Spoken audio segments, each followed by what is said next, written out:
So, on a standardized test, the scores start at 100 points. For each correct answer, the overall score is increased by 5. For each incorrect answer, it is decreased by 2. If a question is not answered, it is counted as incorrect. Shelley takes the test and finishes all the questions, so there's none that are left blank. The number of questions she answered correctly is equal to 4 times the number of incorrect answers, plus 5. Her overall score is 395. So if I were looking at this, well, correct, I'm just going to say X is our correct, Y is incorrect. And I'll either label it somewhere in the problem or give myself a reference point for this here. Now, let's see here. Sally takes the test, finishes. The number of questions she answered correctly is equal to, so correct answers is equal to 4 times the number of incorrect plus 5. So it told us that in the problem. Now it also told us that her overall score is what? 395. So let's look back at the top. The score is increased by 5 points. So correct answers increase the score by 5. Incorrect, it decreases by 2. So each time they get a correct answer, they get 5 points. Each incorrect answer is minus 2. And her over, well, we can't set it equal yet, because what do they start out with? 100 points is equal to 395.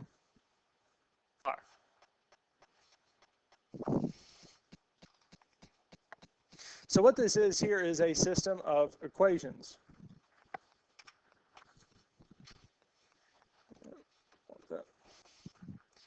Now, we could get this set up so that it is an actual system of equation.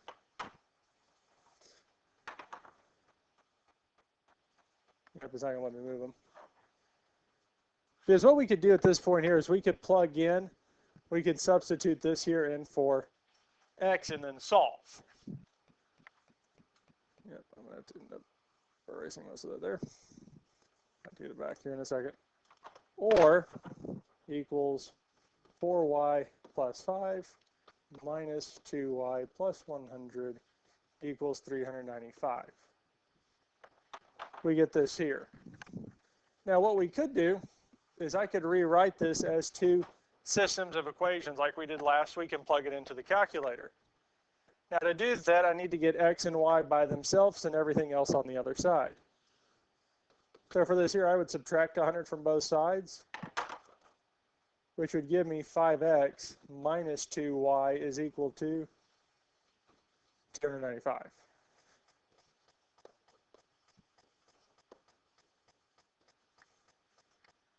So that'd be one system. Our other one, we just need to get x and y on the same side. These would cancel, telling me x minus 4y is equal to 5.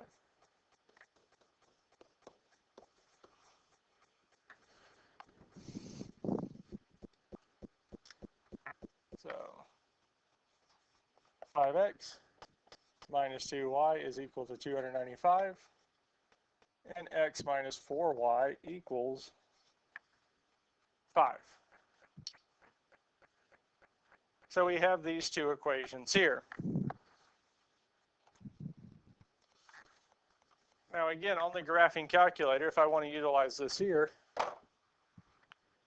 we can go second, matrix, and over to edit. Now there are 2 equations, so we have 2 rows. And since we have 2 variables and a number, it would be 3 columns.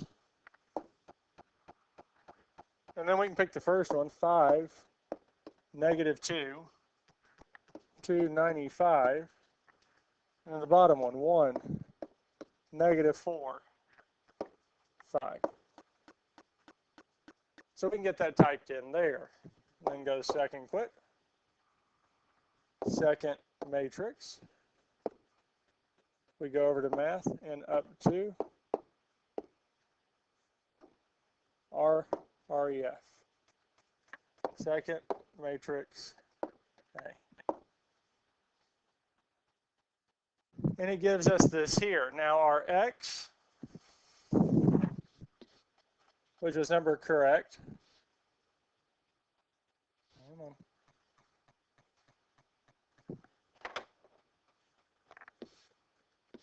would be equal to 65, and the number of incorrect is 15. Now that problem was asking for what? X, the number of correct answers, yes? So the number of correct answers that we had on this was 65. So C would be the answer for that there. Questions on how we worked that one out? Okay.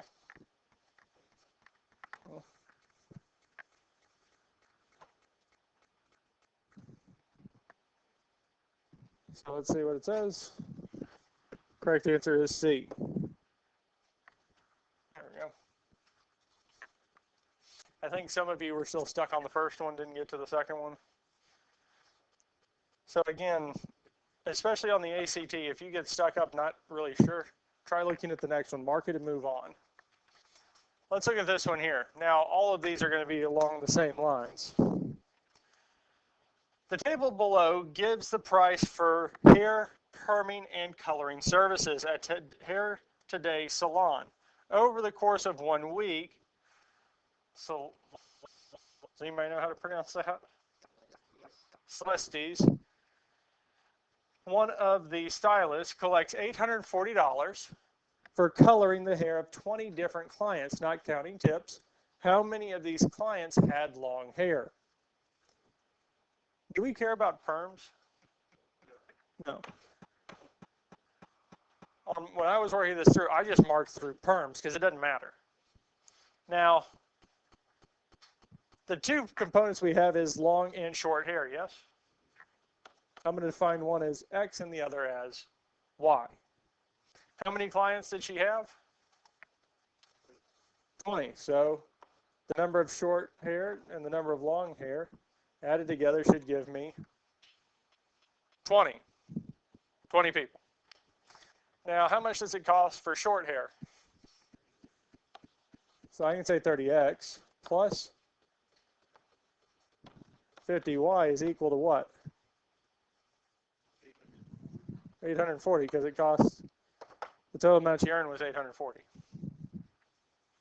Now at this point here, we can try to do a system of equation and try to eliminate one of the variables, or we can do what?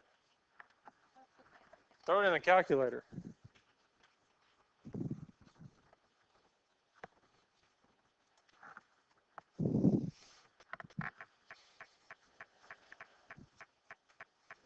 So we can come over here and go second matrix and go over to edit. It's still a 2 by 3. We have 30 for X and 50 for Y and 840.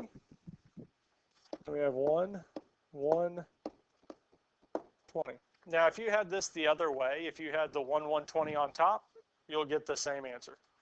It doesn't matter the order in which we put them, as long as they're all with the same equation.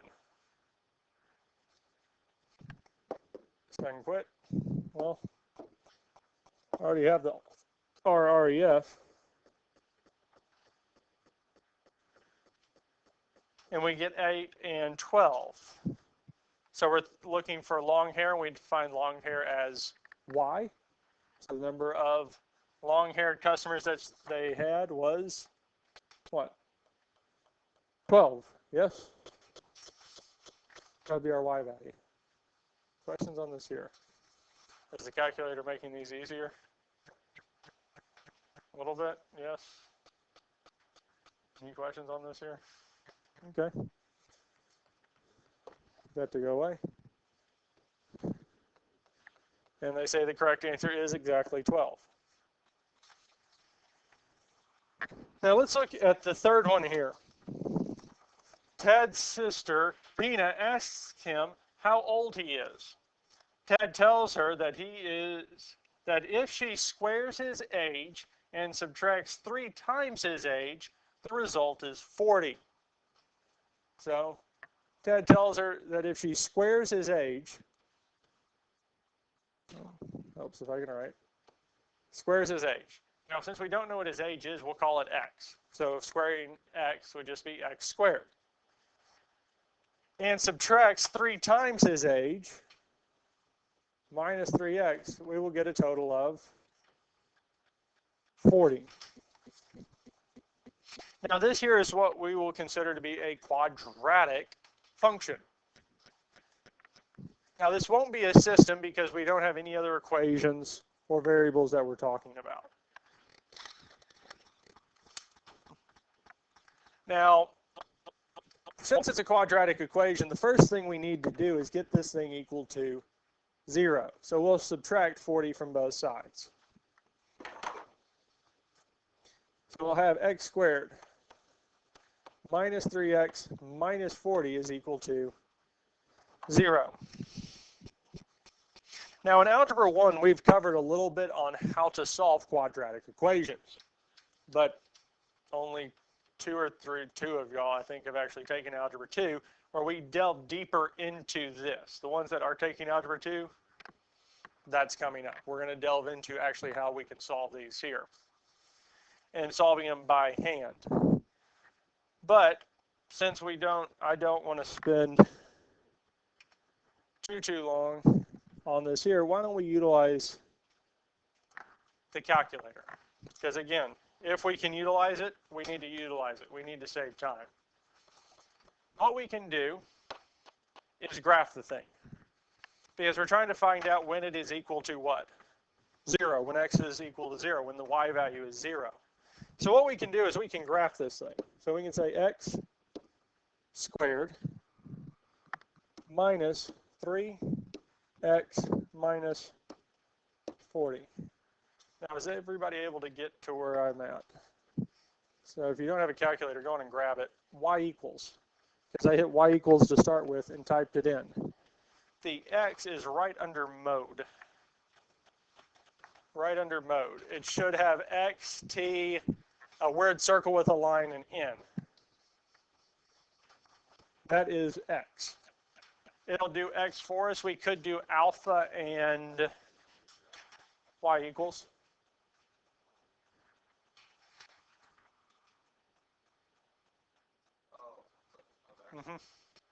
Now we could, if we wanted to get x, we could go alpha store and call up x, but this here will do x for us. So we can say x squared minus 3x minus 40. And this here is the function, yes? But we're only really concerned of when it equals what? 0.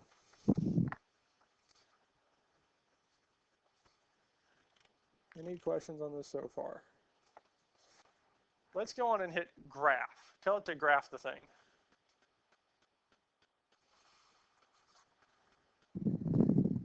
Now, every parabola is a U-shape. Because for the ones of you who didn't have Algebra 2 last year, we have covered that already. Quadratics are U-shaped. If it has a secondary root, it'll be a U-shaped function. So if I look at this graph here, and I think everybody's screen looks something like this here, yes?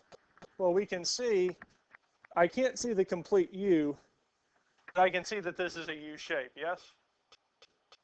And most even degree functions, they're going to end up going in the same direction. Now, we'll get to that in Chapter 2 when we start talking about quadratics and going deeper into it. But this here is a U-shaped graph. And I can see I have a negative value and a positive value where it crosses the x-axis, yes? What's the value of y at the x-axis? 0. Well, what are we wanting to find out? We want to find out what value of x makes this function equal 0. Well, let's go second graph. And it gives me a table, yes? Well, it shows me one of the values here. I have it up as -5 is 0. So that's one value of x that makes the function equal 0, yes? Does that value work?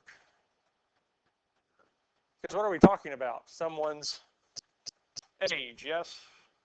Can someone be -5 years old? No. Depending on, because we only really start counting after birth, so the most that you could be is negative, what is it, 9/12, because there's 12 months in a year.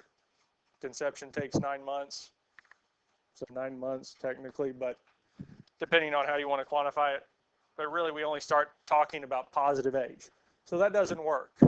But we did say we saw that it did cross in the positive x-axis. So what we can do is we can scale down. Keep going down. And if we, there it is. X is equal to 8. So how old is he? 8. So with a lot of the quadratics, if they just give us a quadratic function, we can graph it and see where does it cross the x-axis. Yeah.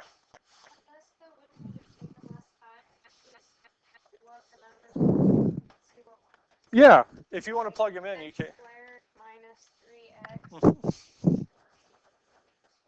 Yes, and let's actually look at that. I can actually show you guys that too. Because on these graphing calculators and the other calculators, right above the on button. So go on and hit second quit to clear that out. There's a button that says STO. You've guys seen that on the yellow calculators? Ever wondered what that does? It actually, this here stands for store. Because both me and Miss Kendall always say you cannot plug variables into this thing, even though there is an X that you can plug in, because what it's useful for is storing values. We can store a value into it. So what we could do is say, let's just say 5, because that's one of them. You can click 5, stow, one second. Let's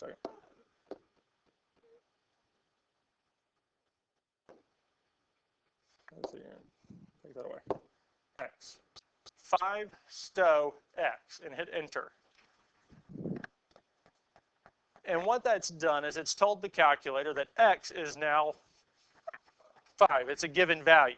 So we need to be careful when using this, but now we can go X squared minus 3X minus 40. And we want this thing to equal what? 0, yes? So did it equal 0? No, okay. Store, well, can't say that yet. Because let's say, because we know 8 works, yes? So 8 store X. I would go up and highlight it, hit enter, enter. Oh, it works. So if we want to try plugging the numbers in, this is an easy way to do it.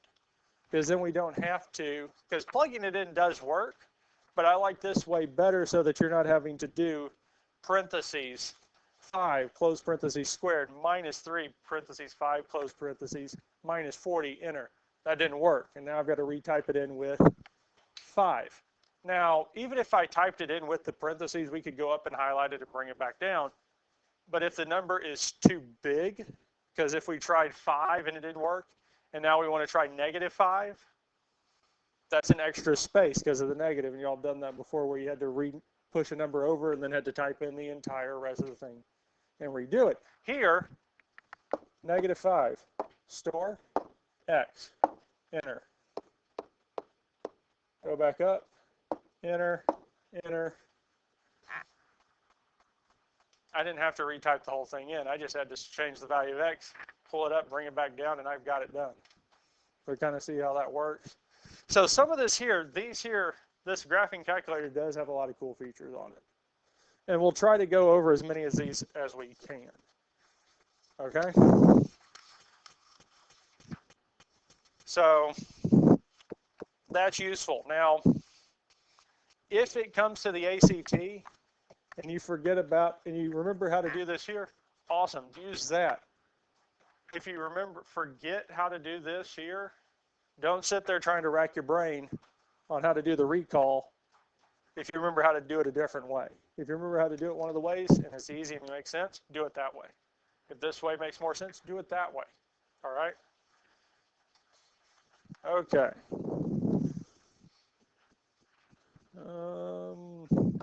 Here? Yep. So the correct answer is 8. Translating words.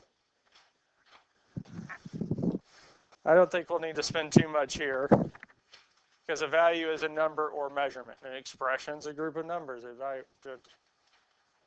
Coefficient equation we've covered. Coefficient, the number next to a variable. Combining like terms and an expression, combine the same things using the symbols.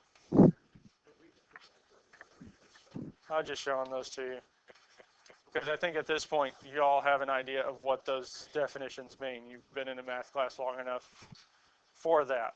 Back to the notebook. Okay, let's look at 3.31. Now there are a lot of the stuff at the top because, well, we can walk through that. What math operation do you think the words such as together and combined both translate to? Well, if we see and in a statement, what are we talking about? Combine. If we're talking about combining two things, what operation are we normally talking about? Addition. So it's plus, addition.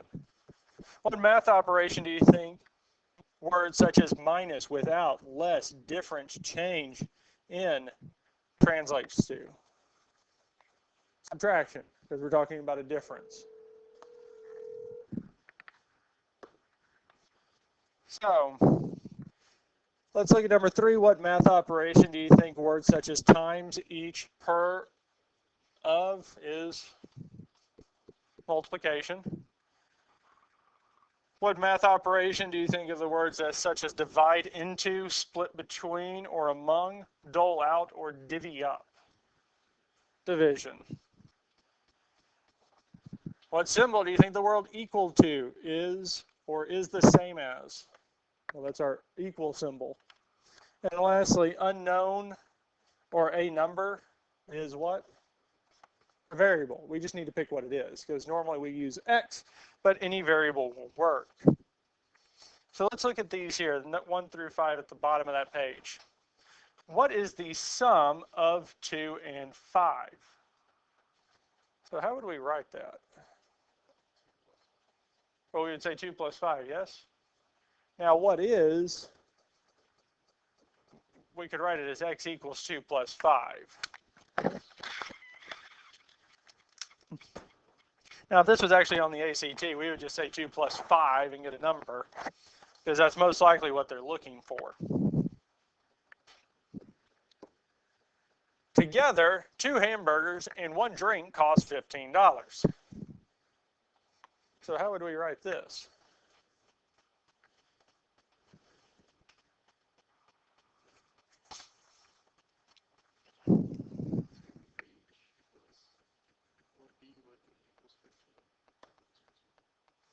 Yeah. We don't have to stick with H and D. It's just normally that's what we would do. You could say 2x plus y equals 15. That would work the exact same because it's just a variable. What is 15% of 100? So how would we write this? So of would be multiplication. Yeah, because of, we're going to talk about multiplication. Divided into, split among, between, of would be multiplication. When we're talking about really splitting things, then we will talk about division. The sum of 2 numbers is 20. The sum of 2 numbers is 20. What would we say for this here?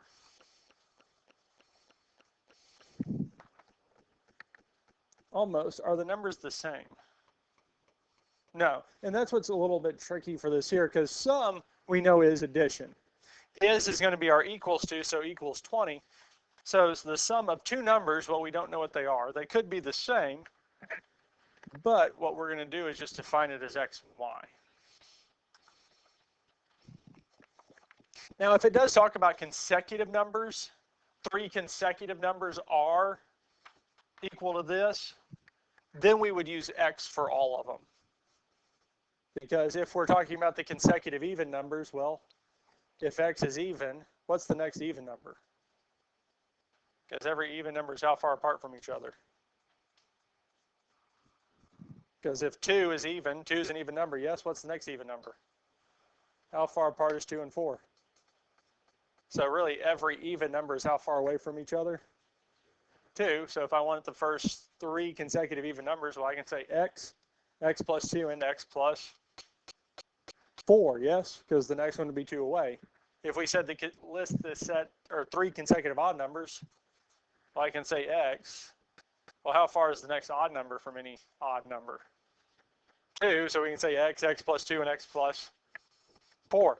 So really, if we're talking about consecutive numbers, we can do the same thing. If it just lists the sum of the next three consecutive numbers, well, x plus 1, and x plus 2, three consecutive numbers. Last but not least, the difference of two numbers is 5. Well, it's going to be almost exactly like the one before. We're just saying x minus y instead of plus.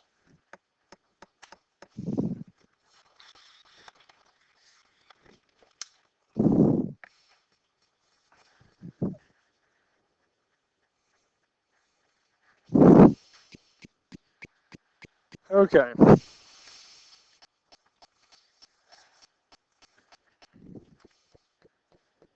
Let's pull up a let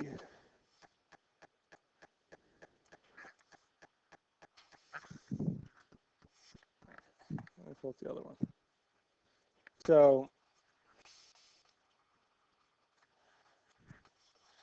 we're going to keep working through this here. They just don't give us this printed up on a nice little PowerPoint. So we're looking at 3.31, translating math statements. A certain positive number is multiplied by 4, and then the result is subtracted from the original number. The result is 21 less than 0. What is the number? So we have two different parts. So let's look at the first part. A certain positive number is multiplied by 4. How would we say that? 4x. So that deals with the first part of the statement. And then the result is subtracted from the original number. So what's being subtracted? The original number or 4x? 4x is being subtracted from what? From the original number. And this here is equal to what? The result is telling us what it's equal to. 21 less than 0, so we'd have what? Negative 21. 21 less than 0. Okay, well now we can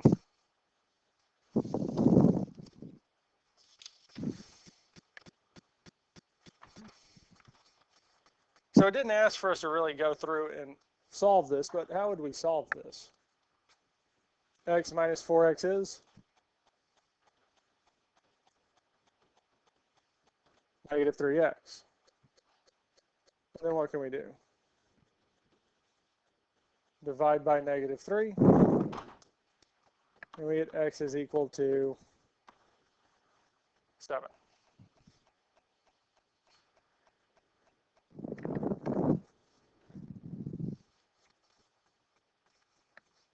Any questions on this here? Okay. When asked her age, Susie replied, if you take my age and square it, then subtract 22 times my age, the result is 75. How old is she? So how would we set this up?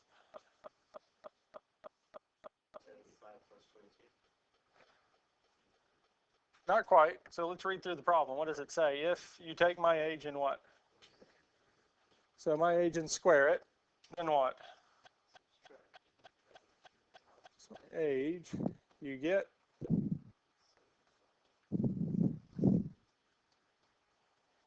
and that would be the statement.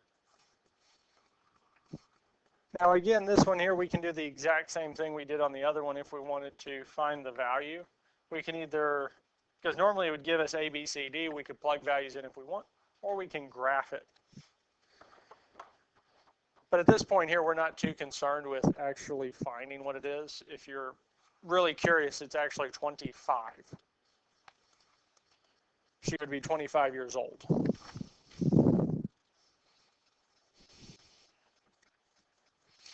Jack got a rough start in science class this year. He got a 68 on his first test and a 72 on his second test. After that, he studied very hard and scored 100 on each remaining test. At the end of the semester, his total score average was 88. With each test having equal weight, how many tests in total did Jack take in science class this semester? So the third one and beyond would be 100, yes? Well, whenever we average, we add up all the totals and divide by the number of items that there are when we average something, yes?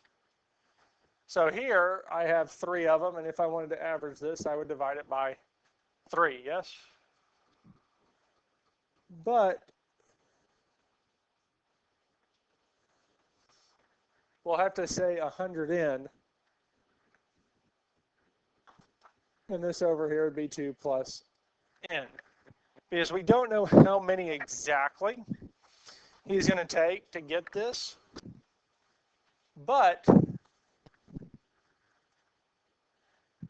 we do know this here. Now, once we set this up, we can multiply both sides by 2n and solve, but I don't suggest doing this method here. I'm going to rewrite this out. Because 68 plus 72 plus 100 divided by 3. If we do this here, what do we get? Well, I did this at one point, because I know 6.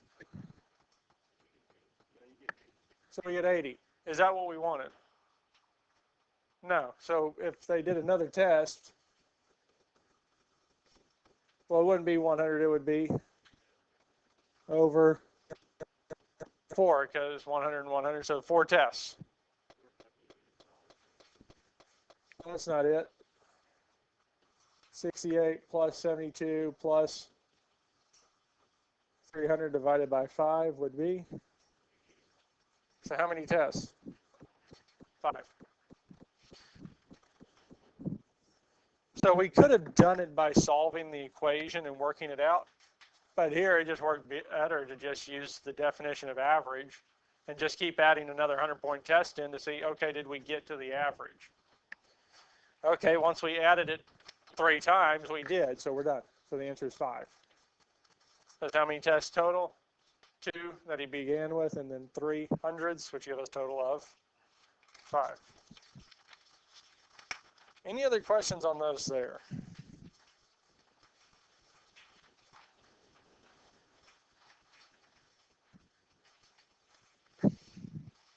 All right. So the next one we're looking at is the top of 3.32, yes? So we have about 3 minutes left of class. I want you to work on number 1 to see if you can get the 2 equations. See if you can work on 1 for sure, and if you have time, 2 and 3. See if you can write those equations. You don't have to solve for them, just write them out. What the 2 equations that we would have for each one.